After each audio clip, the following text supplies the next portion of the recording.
Hello everyone and welcome back to a brand new podcast. Yes, Knowing Wheel is returning in 2023, Season 3 of your favourite Formula 1 show, and sadly, everything is returning. Jamie183 is back. Wow. How are we doing, mate? That's probably the worst introduction you've ever given me, I think. It's probably up there. But yeah, we start as we need to go on in 2023. We're here, we're back. And F1 is not back yet, but in 2.5 months' time, we'll be flying. We've got, what, 62 days left at the time of recording this that's show. quite a long time. That is a fair old time still, but it is only 2 months, Jamie. This show will go live on, I think, the 3rd of January, right. And Formula 1 is back in Bahrain on, what, the 5th or the 6th of March? I thought it was mid-March, but there we go. I've got my facts No, wrong already. it's early March. It's definitely early March. So Knowing Wheel is already now in the bin. It's now going to be renamed to Slightly Knowing Wheel. Not Knowing Dates, the new title. Not Knowing Dates, exactly.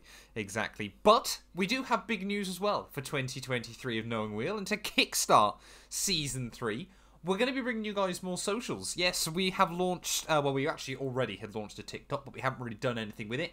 We've launched an Instagram page. We're going to be launching a Twitter as well, and a clips channel here on YouTube, so you kind of get the best bits from Knowing Wheel as well. So there'll be links to all of those down in the description if you're watching on YouTube. Obviously, if you're here on Spotify as well, of course, there'll be links to that on YouTube as well. Please do give us a follow everywhere if you do enjoy the show. Like we said, 2023, we've got some incredibly big plans for Knowing Wheel as well. And, we kind of want to kickstart the year with a bit of a bang. So, yeah, make sure you go give us a follow on all of the relevant social medias. We're going to be trying a few different things with it this year. We're going to be sort of seeing what works, seeing what doesn't, but it should be a bit of fun as well. But obviously, like Jamie mentioned, we're still 2 months out from the start of the real Formula 1 season. Of course, winter testing is in about, 7 weeks' time now.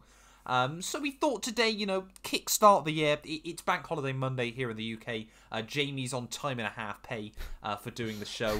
we just thought we'd do a bit of a news roundup and then also some bold predictions. As, we're so far out from the start of the season, we can probably look back in even March and laugh at just how bad some of these are going to be. Indeed. This was the point last season where Matt put Williams in 5th place in the Constructors. So it can only get better. That's all I'm going to say.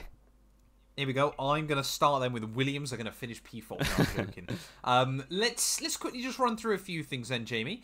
We're actually now starting, and it seems rather early, doesn't it, to be getting confirmed. But we are now starting to get some car reveal / livery reveal dates for 2023. Indeed. And it's that time of year again where they all start announcing. But we've got 3 of them. AlphaTauri have announced their livery reveal, not a car reveal, but yeah, the same thing really, isn't it? For us non-aerodynamicists, which will be the 11th of February, which is unveiled in New York, which will probably be a fashion show as well as a car reveal, if it's anything like the previous 2 years. If it's in New York as well. Yeah, indeed. So that's, the new car. Obviously, they want to improve on 9th place last year, but I think we discussed a couple of weeks ago, they probably have one of the weakest driver lineups on the grid this year, so we'll have to wait and see for them. But that's, 11th. I can't remember what day that is. I think it might be a Friday. But I have just made that up. So I've got 1 in 7 chance of being right. Let's quickly... No, it's a Saturday. Ah, close. We've got to get up on a Saturday. Well, this is shocking. But we will be doing little cover stories on each of the livery / car reveals as well. So normally we just do like a 10-15 minute podcast where we go, that livery is the same as last year, and then we sort of talk about each team's goal, and then Jamie predicts that there's going to be 36 wins. And then we pretend that we know what aerodynamics are. And you talk about those tunnels that someone... Venturi tunnels. That was Venturi tunnels. That's as far as we go. But yeah, that's the first one so far, confirmed. If I remember rightly, usually Haas traditionally is the first one. So hasn't been announced yet. Have been, yeah. But yeah, the other 2, we got Aston Martin on the 13th, 2 days later, and Ferrari on the 14th, which will accompany all of us who don't have a date on the 14th February. Well, at least I know I'm going to be spending Valentine's Day with the person I love the most. Yes, I'm going to be joined by English Fabio Capello. And Fred Vasseur, of course, yeah. Yes. But, so AlphaTauri obviously only revealing their livery is kind of to half be expected. I think it'll be interesting to see what AlphaTauri do in 2023, because it's basically now a question of, will they potentially now be able to get some data from Red Bull? Like we sort of see other teams copying Mercedes and Ferrari in recent years. Are we going to see AlphaTauri now going, oh, that looked quite good on the Red Bull last year. We might take that. Aston Martin, Jamie, where do we start? Fernando Alonso believes Aston Martin can fight for a title in between the next 2 and 3 years. Yes. How many times has he said this? Yeah, you might as well just rinse and repeat. Go copy paste all of Alonso's quotes from when he joined Alpine, when he joined McLaren Honda. Everywhere he goes, he's like, we're going to win a title. Because he's probably quite positive, actually, about Aston Martin so far. But he's only been there, 3 weeks? I don't even know. Technically, he's only been there since yesterday at the time of recording. True. So it's not all fallen apart yet. But it's probably a matter of time, to be fair. Yeah. Yeah, I don't particularly see... I don't see why not in the future, because Force India were always a team that punched above their weight in terms of budget, and now they've got a budget. They should do well, but they haven't since Aston Martin took over, to be perfectly honest. So yeah, there's no real reason why it should change in the next 2 to 3 years, like he's saying. But we're all here for optimism, and hopefully, I do like Alonso. I do want him to get one more race win 10 years after his previous. That'd be quite mad. But yeah. Yeah, it's weird, isn't it? Because let's be fair, Aston Martin were probably actually one of the quiet unsung heroes in the second half of 2022. They were the team still making the big development pushes. Yeah, definitely. And it did almost work for them. Almost, of course. They tied with Alfa Romeo at the end of the year, but they were comfortably quicker than Alfa Romeo throughout most of the second half of the campaign. And, of course, were really pushing up towards Alpine and McLaren. Yeah, it's certainly certain races at the end of the year that suited their car. They were probably the best of the rest, really. Obviously, USA is the one that springs to mind because they were running both in the top 6 early in the race.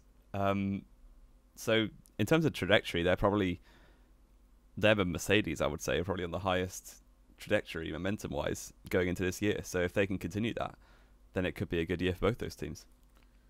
Until, of course, we get to Bahrain, Fernando has an engine failure and just spends the rest of the year bullying Lance Stroll. Yes, indeed. Which I think if Stroll was getting quite comfortably beaten by Vettel, I think Alonso will put him in the ground, to be honest. It is just going to be that Simpsons meme, isn't it? Of stop, he's already dead. Come about round 4 of the year, yes. Isn't it? When Alonso's dunked him by a second in qualifying. Let's be fair. Lance Stroll could pull off the upset of the century and actually be a fair competitor to Fernando Alonso. But if he is, I will eat a shoe on the podcast come the end of the year. Clip that. Just no one believes it's going to happen today. Alonso is absolutely going to just destroy Lance Stroll. There's no other way of kind of sugarcoating it, is there? I don't think so. But yeah, especially in qualifying, I think. Yeah. But Fernando Alonso, of course, I'd still say he's probably a better racer than a qualifier. Yeah. But that being said, he is still a very consistently quick qualifier as well. And Lance Stroll is consistently pretty dog poo on a Saturday. Or a Friday. Or most Saturdays. Or a Friday. It's bizarre, isn't it? Is it 6 sprint races? Yeah, we've got 6 sprint races confirmed, haven't we, in 2023. That takes us up, to almost 30 races throughout the entirety of next year. That's a lot of My Team Career Mode. That is, if I do a full 10 seasons of My Team Career Mode, that's going to have to be 310 episodes. That's one a day. That is basically one a day throughout next year. I've got to start recording early, I reckon, on those. But I was actually trying to segue us there, Jamie, into talking about, a replacement for the Shanghai Grand Prix, but you completely... I've scuppered the segue. You cut me out of that one. So we're going to kind of tiptoe our way over there then. Of course, Shanghai, we still haven't got confirmation as to whether we're even going to get a race to replace it, but there are still a few interesting candidates, aren't there? Yeah, definitely.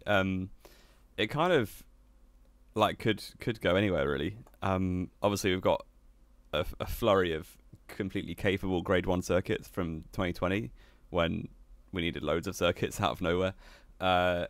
So yeah, the likes of Portimao, Mugello, Turkey, they're all kind of throwing their hat in the ring. Personally, if I had to make a call, I don't think it will get replaced, and we'll just have 23 races. Is it 23? I think it's 23. Oh yes. Yeah. Let me just double check. Full or 22.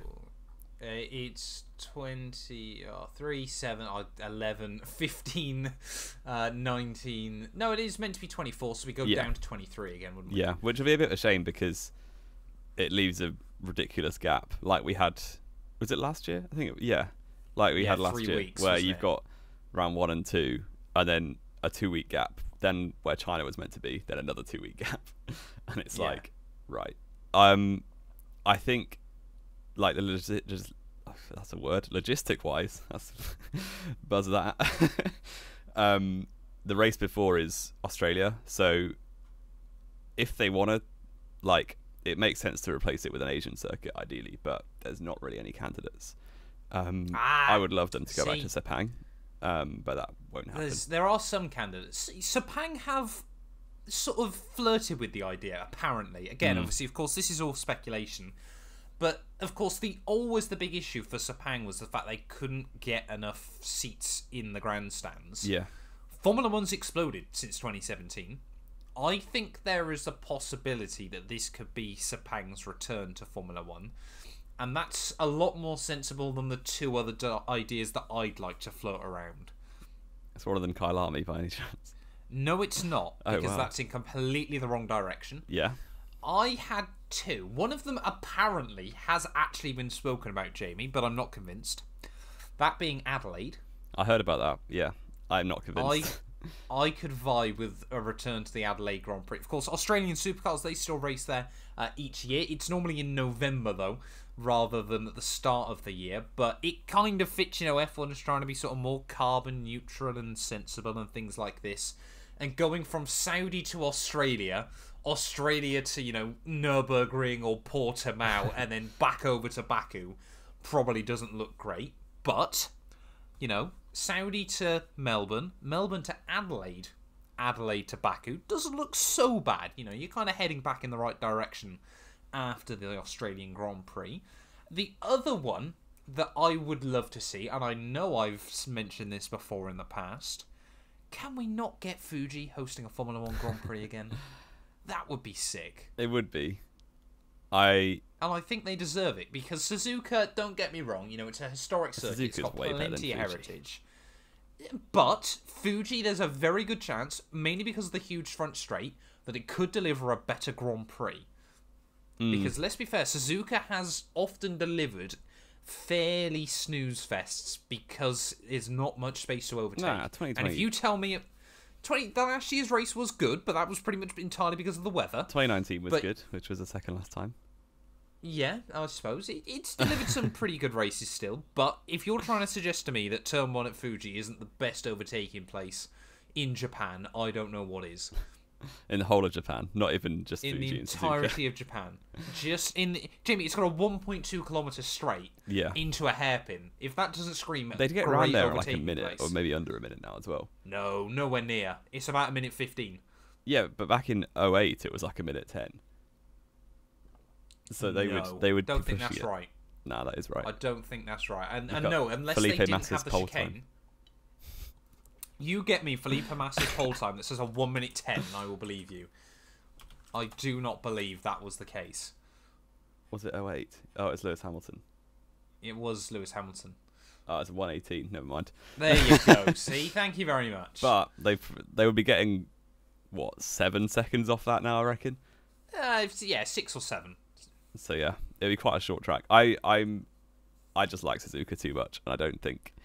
No, but I'm not saying get rid of Suzuka. No, I know. I'm saying have both of them. I'm not sure they would have both, to be perfectly honest. I think you're pie in the sky a little bit. Oh, yeah, absolutely. But I still wanted to float the idea out there. I think, sensibly, if F1's going to pick somewhere, they should be trying to target Sepang or, Jamie... India. I wasn't actually going to say India. I was going to say Istanbul. Yeah, that would India make is sense. another good shout. Istanbul would be good. India, they're doing MotoGP there at the Bud International Circuit, which has kind of been derelict for 10 years, but MotoGP is going back, so there's no reason why F1 can't. And it's obviously a huge market that they're kind of leaving untapped at the minute. So that would be cool if we go back to India. Sebastian Vettel to return to carry on his winning streak. Yep, he's got to keep that streak alive, hasn't he? I mean, like you said, of course, I genuinely do think Formula 1 is going to push to replace Shanghai. I just feel like there's too many options that they can't at least really try to. Yeah, I agree with that. I think it's, if the race was in like meant to be in October, November time, then potentially they could. But because it's in April, which is quite close now in terms of how fast Formula 1 moves, that's going to be a struggle to replace. I think we'll agree to disagree there then, but for the sake of the show. But obviously, we kind of wanted to do one last little thing, like we mentioned at the start. Jamie, we're going to give 3 bold predictions for the F1 2023 season. Bold prediction number 1, Jamie, and I want some justification. Well, we've kind of already accidentally revealed my first one, which I wasn't really expecting. Have we? But I'm going to go for Lance Stroll to be whitewashed in qualifying by Fernando Alonso. We said bold predictions, Jamie. I mean, we haven't seen a whitewash in 5 years since Alonso did it to Van Dorn. So, yeah, that's what I'm going for. And I think it's not like a safe bet, because over 23/24 races, out qualifying in every single one is quite ridiculous. And if Alonso manages it, then fair play. But obviously Lance Stroll is not the best qualifier in the world, otherwise you wouldn't be making this prediction. But yeah, I've gone Stroll to be 23/4 to 0 against Alonso. Again, we did say bold predictions, and you're trying to say that Fernando Alonso is going to be a teapot next year. Great. Basically. So, okay, fair enough. I'm going to try and go a bit bolder than that then, Jamie. I'm going to say 2023, Alpine, McLaren, and Aston Martin all score a podium. That's fairly bold in terms of boldness. But yeah, we only had, one of those 3 score a podium last year. Yep. Yeah, so you're predicting we're going to see a return to the 2020/2021 ways of podiums for everyone. There's a correlation there because Hulkenberg wasn't in the sport at that point. Yes. They decided everyone can get podiums now. So that's why I haven't put Haas on there. Yeah, the pain. But I would be a little pessimistic about all 3 of those, because thinking back to when we used to have 3 teams at the front, which is kind of what we had now, but back in 2019 and previous, you had Ferrari, Mercedes, Red Bull, all quite clear of the rest. It makes it extremely hard for outsiders to get podiums, because you're relying on 4 of the top 6 having problems, which is quite rare. Whereas when you only have 2 fast teams, and one of them is driven by Alex Albon, you only need to have 1 of the proper 3 have a problem. It's a fair argument, but what we've also seen in recent years is, back when there were only 3 big teams, Alpine were nowhere near what they've been able to do in the last couple of years. McLaren have learned a lot since then, and Aston Martin, of course, like we mentioned, their huge upward trajectory in 2022. I can see, I don't think we're going to see a complete change up of the order or anything like that, but I can see each of those teams, a bit like Lando at Imola, having weekends where they're close enough and things fall into place. And I think, which we didn't get this year, we're going to get one of those mad races where you get like a Spain, not Spain, sorry, in a Monza 2020 or like a Baku 2021. All 3 of them in one race. Where you get like 2 teams from the midfield get a podium. I think we're going to see a bit more of a return to that, of course, because I think what we're going to see over the next 4 years or 3 years, sorry, even, is of course that the front teams can't gain as much anymore, so that all the other teams play catch up and get a lot closer. Yeah, that makes a lot of sense. But I would disagree with you. Number 2. Despite disagreeing with your prediction that midfield teams will struggle to get podiums, I'm going to say that Pierre Gasly gets a podium, and also in doing so beats Esteban Ocon in the championship. Okay, so we're going to say that Esteban Ocon, who beat Fernando Alonso, is going to get beaten by Pierre Gasly. Well, there were a lot of extenuating circumstances for Ocon to beat Alonso. I don't think he should have done. I think a lot of people would agree with me. And he's one of those circumstances. He was French and Alonso wasn't. Yeah, indeed. But now they're both French. They're going to get equal favouring. So, yeah, I really back Pierre. I think he was delivering very solidly in the first half of the season as much as he could. And then as soon as he signed for Alpine, he kind of checked out of trying with AlphaTauri. So I think it would be a good return to form. Obviously, 2021 was probably his best year in F1. Yep. So, yeah, why not? Get him a podium. Back on. He's only had 3 in his career, 1 in each place, which is quite cool. And all for AlphaTauri, of course. And hopefully, I mean, I sometimes pretend to be a Gasly fan on occasion. So on occasion. Yeah, this is kind of heart over head a little bit, but hopefully Gasly can beat Ocon and also get that podium for Alpine. That's what bold predictions are all about, though, Jamie. You know, you believe in your personal favourites and things like that, and that's why in 2023 I'm saying Mercedes are going to win at least 6 Grand Prix. At least. I'd probably they won back one that. last year.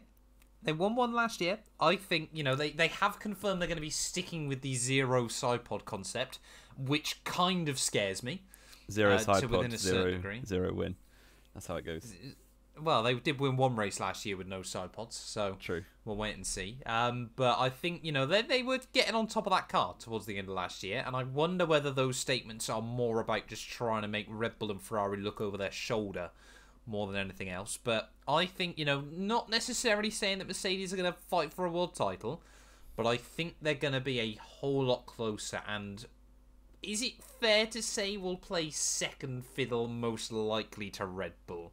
They might sort of take what Ferrari were in 2022 away from Ferrari.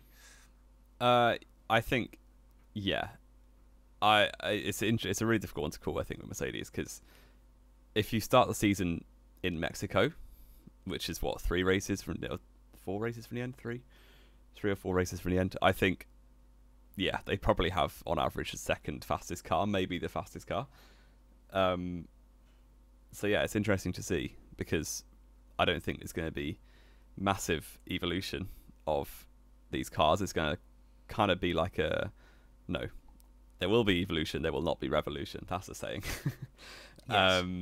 So yeah, it's kind of like a continuation of last year, and if the trajectories are to be continued, then Mercedes should be right up there, capable of fighting, which would be good for all the Hamilton and Russell fans. So well done, Matt. You might actually get something to celebrate this year. Hooray!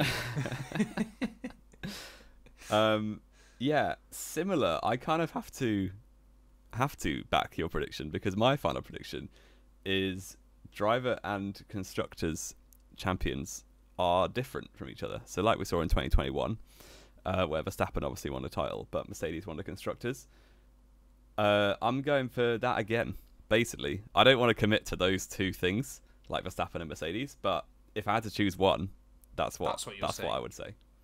Okay, that's interesting. So yeah. You reckon we're going to see a repeat of 2021? I basically think Perez is going to be a fraud, and will not help Red Bull as much as he did in 2021. Now, I'm going to ask you a question then, Jamie, based on that. Do you think, therefore, that it is just going to be Checo's going to be dog poo and Red Bull are just still going to have the best car and Verstappen's going to be able to lead from the front? Or, surely, if it's going to be Mercedes up against Max, Russell is going to be a much bigger help than Bottas was. Yeah, but I think Red Bull will still have the edge. I think in 21 they had such equal cars that the teammates played a big part. I think Red Bull will be a touch faster, and Verstappen, I think, is better now than he was in 2021, especially when it comes to risk versus reward in battles. But yeah, I think because the top 3 are going to be quite close, I think you'll have Verstappen winning and Perez down in 5th and 6th, while the Mercedes finish 2nd and 3rd every week and bag the championship. Okay. Final bold prediction then from me, Jamie, and I mean this one isn't particularly bold still. It's only happened once, I think once ever, actually, though, for this team. So Twice. Once. It is just the once, isn't it? Yeah, so it's a fairly bold prediction, I suppose. Sadly, I have got not a lot of faith in Williams for next year. It would not surprise me if we get towards Bahrain and they still don't have a team principal. It just kind of feels like one of those things that everyone's going to go back into the factory and kind of they're going, guys, we haven't sorted that still. Who's telling us what to do? But I'm saying Williams are going to be the only team next year that fails to score a point. And I feel really bad saying it because I want to see Albon and Sargent both get a fair shot at battling with other cars, but I'm still very worried that we're in the process of the downfall of Williams. Yeah, I just had a quick look. They finished 10th in the championship every year but one since 2018. But they did score points in all of those seasons, apart from 2020. Yeah, but how they scored points in 2019 is beyond me. Robert Kubica, the GOAT. Hockenheim, wasn't it? Yeah. And going back to your whitewash comment, didn't George whitewash Robert maybe Kubica? he did. I thought he did. Yeah, because he was unbeaten until like most of the way through 2020. Yeah, and then Latifi beat him. And Latifi beat him somehow. Yeah. We miss the GOAT himself, even to this day. Yeah. The only man to beat George Russell in equal machinery. Yeah, very true point. Well, Robert Kubica did as well, remember? No, that's what I mean. That's Kubica. Oh, sorry, I think you meant Latifi. No. Is there anything else to go through, though, Jamie? I mean, it's been a fairly short show to start the new year, hasn't it? But, things might still be fairly quiet until we get back in towards, next month we've got the car reveals, we've got pre-season testing. Everything gets a bit more exciting then, doesn't it? Yeah, it does. No, I think we basically nailed it. Start as we need to go on 2023. Exactly. New year, exciting times. Like we said, make sure you go follow everything linked down in the comments below if you're here on YouTube. Of course, a massive thank you as well to our Spotify listeners. It is greatly, greatly appreciated as well. And yeah, we will return then next Tuesday. I'm sure we've now said this, Jamie, and there's going to be massive news breaking within the next hour in Formula 1. But yeah, we will return next week then with more Knowing Wheel.